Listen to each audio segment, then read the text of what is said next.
What do you think he has in mind for the future?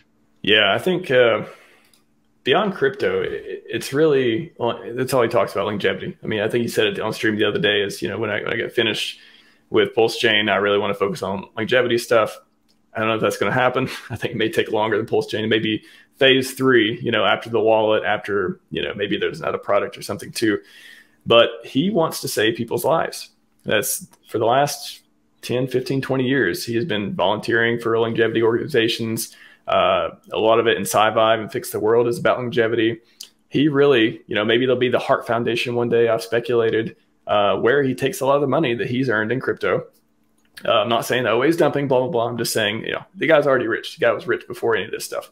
But he takes a lot of the money and he puts it into a place that can, you know, heal humanity. It can fund all this underfunded longevity research and medical research to get us to living much longer than we are. Like, we are like these primitive human beings still, and modern medicine and, you know, modern hospitals and all this, you know, stuff, it only gives us, you know, cancer treatments, all these things. They're great, but they're not an exponential improvement. They're not a 10x, they're not a 5x, they're not a 2x. They are, you know, 10%, 15%, all this stuff. So he goes about it in detail, but essentially, like, I think crypto is a means to an end for him. I think it is the perfect way to accumulate funding to save humanity, to give us longer lives, longer health spans.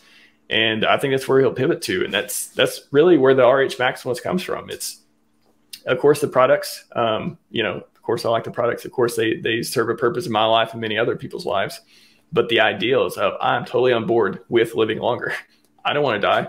I don't want my family to die. I don't want these people around me who I enjoy being with, and the people of the world, I want them to have a chance to do everything they possibly can in their lifespan and not be cut short just because somebody didn't work on the problem. I think people get caught up in all this, like, you know, outrage marketing and flashy rich guy who just buys all this stuff and wastes money and who's, you know, just obsessed with all this wealth and getting you rich and all that stuff. Behind that, he's a very complex human being. Like, behind that, he really has this mission for glory and to be one of the greatest men to ever live.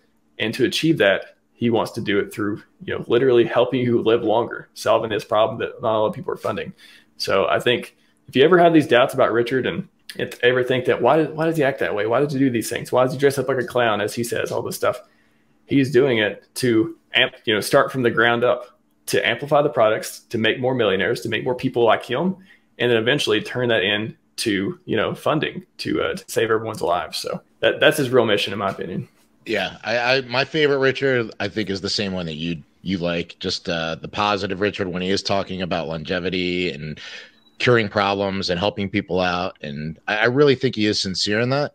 Yeah. The rage marketing stuff, I get it. I mean, he's getting clicks, he's getting follows. Hopefully it's just kind of a temporary thing. Yeah. Yeah. Well, it's not, that's why you got to keep in mind too. It's not for us. We're already in, as he says. Yeah. We're already in. He's not doing it for us. He's doing it for the next 250K followers, you know, and that sucks for us, but like, that's the sacrifice we got to make. I get it. I just like PulseChain updates. When PulseChain?